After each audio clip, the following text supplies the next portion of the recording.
Welcome back. You're watching Live from Paris on France 24. James Creedon's here for tonight's Media Watch. Good evening to James. Good evening, Laura. Now, no surprises, everybody's talking about that debate last night. It went on for a whopping 3 hours. Nicolas Sarkozy and François Hollande really going at it. No toilet break, no coffee, no water. I just Not wonder a sip how... of water, was there? Good well, point. I didn't see any glasses of water on set, so I'm just Goodness me. wondering how they managed. We're probably not allowed to see them drinking water. Caffeine but tablets. It's very strict how these things are done in France, isn't it? And there you had two moderators sitting there like well-behaved school children, not interrupting and not telling them what Counting to do. the time. Counting the time. Two of France's biggest named journalists, wasn't they? Laurence Ferrari and David Pujadas, and they were sitting side by side. It would be like if for Media Watch, Laura, you were saying, all right, 1 minute, so on to the next question. And 2 minutes on to the next question. I mean, they were reduced as some articles. Let's take a look at this piece here on the Nouvel Observateur, saying that in many ways their role was about as broad as a referee for timekeeping. That's about as much as they did.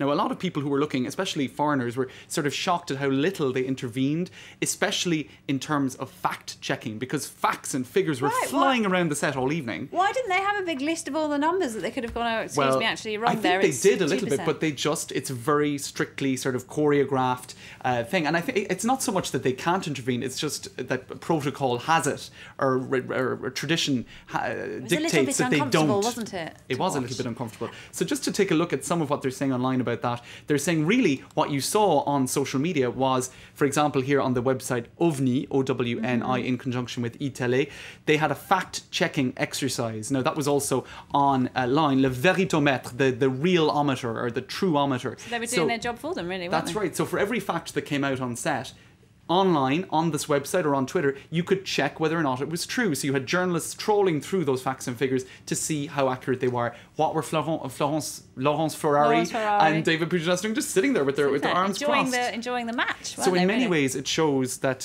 certainly the format for this debate, very stiff, very old-fashioned, very dusty.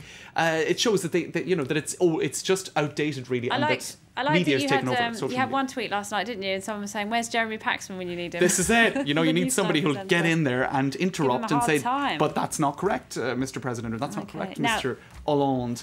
This has got to be my personal most annoying moment of the debate. Near the end, François Hollande said, I think it was 16 times, moi président. He was asked, wasn't he, what kind of president would you be if you win? Right. And he began a whole load of sentences. Well, I'll let you tell it. Go on. That's right. He just said, I, as president, would not do this, would not do that, would not do the other. And it was very stylized, clearly prepared, even though this morning on radio interviews he was saying, no, it was totally natural. I didn't prepare that at all.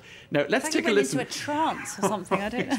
Now, let's take a listen to what I inevitably knew would happen when I saw this yesterday. Yes. It would become a viral video. And he knew that too. That's why he stylized it as such. He knew that it would become something very sound-biteable and even perhaps a little piece of music. Let's take a listen to what some DJs have done with it.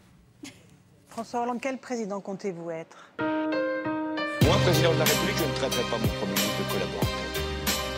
Moi, président de la République, je ne participerai pas à des collectes de fonds pour mon propre parti dans un hôtel parisien.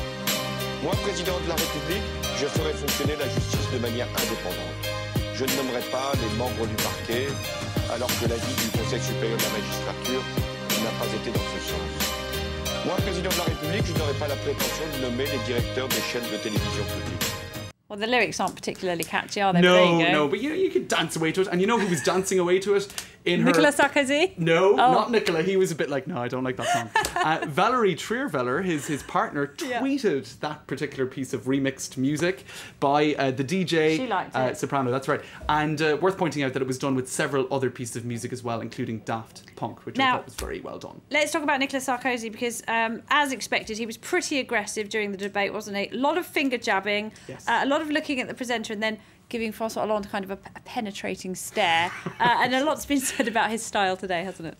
It has indeed. And some people actually saying that he got very angry with François Hollande because there were so many moments where François Hollande interrupted him and went into attack mode. And Nicolas Sarkozy, who is known to have a pretty hot temper at times, actually did a good job at keeping his cool, some people said, even though there was this infamous moment which was picked up by the foreign media where he called François Hollande a little slanderer, a petit, what was it again? again.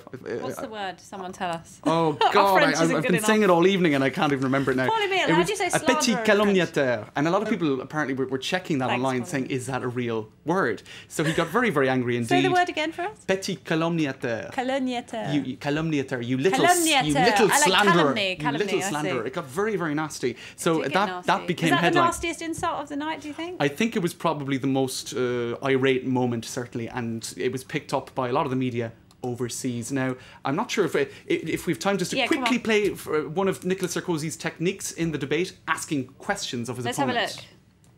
Combien de personnes touchent le SMIC? Pourquoi l'Allemagne fait mieux que nous?